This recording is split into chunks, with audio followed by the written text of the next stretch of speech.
സ്വാഗതം. തിരുവനന്തപുരം കോർപ്പറേഷൻ LDFിൽ നിന്നും തിരിച്ചുപിടിക്കാനുള്ള കോൺഗ്രസിന്റെ ശ്രമങ്ങൾ തുടരുകയാണ്.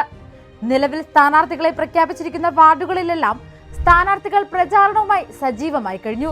ഇടതിന്റെ ഭരണത്തിന് കീഴിലുള്ള കോർപ്പറേഷന്റെയും സർക്കാരിന്റെയും അഴിമതിയും ദുർഭരണവും ചൂണ്ടിക്കാട്ടിയാണ് കോൺഗ്രസ് സ്ഥാനാർത്ഥികൾ പ്രചാരണം ശക്തമാക്കിയിരിക്കുന്നത്. തിരുവനന്തപുരം നഗരസഭയിലെ പല വാർഡുകളെക്കുറിച്ചും സ്ഥാനാർത്ഥികളെക്കുറിച്ചും ഇതിനകം ഗ്രാമപ്പോരിൽ നമ്മൾ ചർച്ച ചെയ്തിട്ടുണ്ട്. എന്നാൽ ഇക്കൂട്ടത്തിൽ ഒഴിവാക്കാൻ പറ്റാത്ത ഒരു വാർഡുണ്ട്, medical college ward. Medical college വാർഡിലെ നിലവിലെ കൗൺസിലർ ഇടതിന്റെ സ്വന്തം DR അനിലാണ്. എന്നാൽ ഇവിടെ ഇതുവരെ കാര്യമായ വികസന പ്രവർത്തനങ്ങൾ നടന്നിട്ടില്ല. ഇപ്പോഴും കനത്ത മഴ പെയ്താൽ ഈ വാർഡിലെ പല പ്രദേശങ്ങളും കനത്ത വെള്ളക്കെട്ടിൽ മുങ്ങും. ഇവിടുത്തെ പ്രമുഖ ആശുപത്രികളിൽ പോലും വെള്ളം കയറുന്ന ദയനീയ അവസ്ഥ. എന്നിട്ടും വാർഡിലെ പ്രശ്നങ്ങൾ പരിഹരിക്കാനോ കോർപ്പറേഷനെയോ സർക്കാരിനെയോ ഈ പ്രശ്നങ്ങൾ അറിയിക്കാനോ കൗൺസിലറിന് സാധിച്ചിട്ടില്ല എന്നത് വാർഡ് തലത്തിലുള്ള ഇടത് കൗൺസിലറുടെ പൂർണ്ണ പരാജയമായിട്ടേ കണക്കാക്കാൻ കഴിയൂ. വാർഡിന്റെ ഭരണത്തിൽ ഇനിയും മാറ്റം സംഭവിച്ചില്ലെങ്കിൽ അത് ജനങ്ങളുടെ സ്വസ്ഥമായ ജീവിതത്തെ ബാധിക്കുമെന്നതിൽ സംശയം വേണ്ട. മെഡിക്കൽ കോളേജ് വാർഡിലെ വികസനം ലക്ഷ്യമിട്ടാണ് കോൺഗ്രസ് ഇത്തവണ ഇവിടുത്തെ സ്ഥാനാർത്ഥിയെ തിരഞ്ഞെടുത്തിരിക്കുന്നത്.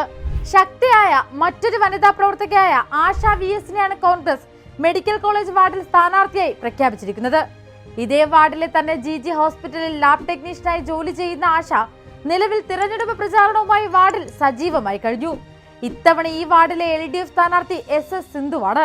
ജനപക്ഷത്ത് തുടരാൻ സഖാവ് SS സിന്ധു വീണ്ടും എത്തുന്നു.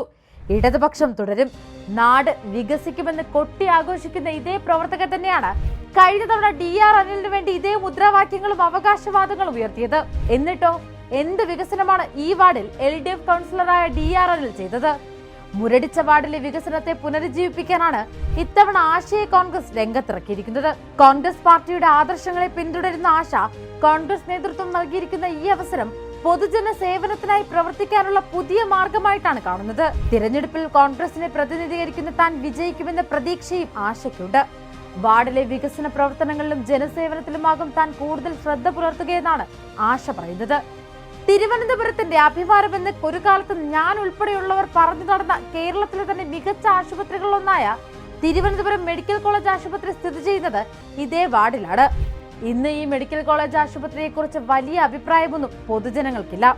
എന്നാണോ LDF സർക്കാർ അധികാരത്തിൽ വന്നത്, എന്നു മുതലാണോ വീണ ജോർജ് ആരോഗ്യമന്ത്രിയായത്, അന്നു മുതൽ മെഡിക്കൽ കോളേജ് ആശുപത്രി വാർത്തകളിൽ നിറയുകയാണ്. അതുകൊണ്ട് തന്നെ ഈ ആശുപത്രി ചെയ്യുന്ന ഈ വാർഡ് ചർച്ച ചെയ്യാതെ പോകാൻ കഴിയില്ല. വേണു, ശിവപ്രിയ എന്നിവരാണ് ഇടത് സർക്കാരിന്റെ ദുർഭരണത്തിലുള്ള തിരുവനന്തപുരം മെഡിക്കൽ കോളേജ് ആശുപത്രിയിൽ അനാസ്ഥയുടെ ഒടുവിലെ തിരകൾ. ഇത്തരത്തിൽ മെഡിക്കൽ കോളേജ് ആശുപത്രിയിലെ ചികിത്സാ പിഴവുകളും രോഗികളുടെ ആരോഗ്യ ബുദ്ധിമുട്ടും ദിനംപ്രതി ചർച്ചയാകുന്നതിനിടെ ഇതേ ആശുപത്രി സ്ഥിതി ചെയ്യുന്ന വാർഡിനെ കുറിച്ച് സംസാരിക്കാതിരിക്കാൻ സാധിക്കില്ല.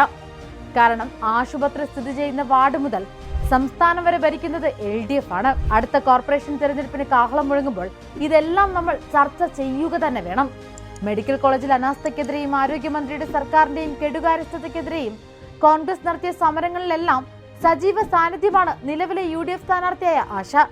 മെഡിക്കൽ കോളേജ് ആശുപത്രിയിൽ മാത്രമല്ല, മെഡിക്കൽ കോളേജ് വാർഡിലെ പല പ്രദേശങ്ങളിലും മാലിന്യ പ്രശ്നം, പൂർത്തിയാകാത്ത റോഡുകൾ, വാസയോഗ്യമല്ലാത്ത വീടുകൾ ഇപ്പോഴുമുണ്ട്. ഇവിടേക്കെല്ലാം വികസന രാജാവെന്ന് കൊട്ടി ആഘോഷിക്കുന്ന ഇടത് സർക്കാരിനോ കോർപ്പറേഷനോ കൗൺസിലർക്കോ ഇതുവരെ എത്താൻ സാധിച്ചിട്ടില്ലെന്നത് ദയനീയമാണ്.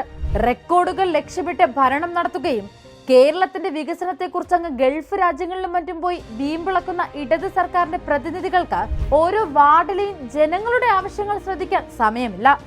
സാധാരണക്കാരായ ജനങ്ങളിലേക്ക് എത്താൻ ഇതുവരെയും അവർക്ക് കഴിഞ്ഞിട്ടുമില്ല. ഇതിനെല്ലാം ഒരു മാറ്റം വരണം.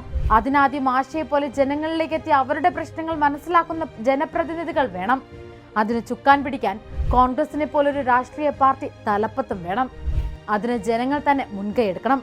അതിനുള്ള തുടക്കം എന്ന നിലയിലാണ് ഈ തദ്ദേശ സ്വയംഭരണ തെരഞ്ഞെടുപ്പുകളെ ജനങ്ങൾ കാണേണ്ടത്. കൂടുതൽ വാർത്തകൾക്കും വിശേഷങ്ങൾക്കും ഞങ്ങളുടെ channel like, share and subscribe ചെയ്യുക. കൂടാതെ സബ്സ്ക്രൈബ് ബട്ടണിലെ ബെൽ ഐക്കൺ എനേബിൾ ചെയ്യാനും മറക്കരുത്.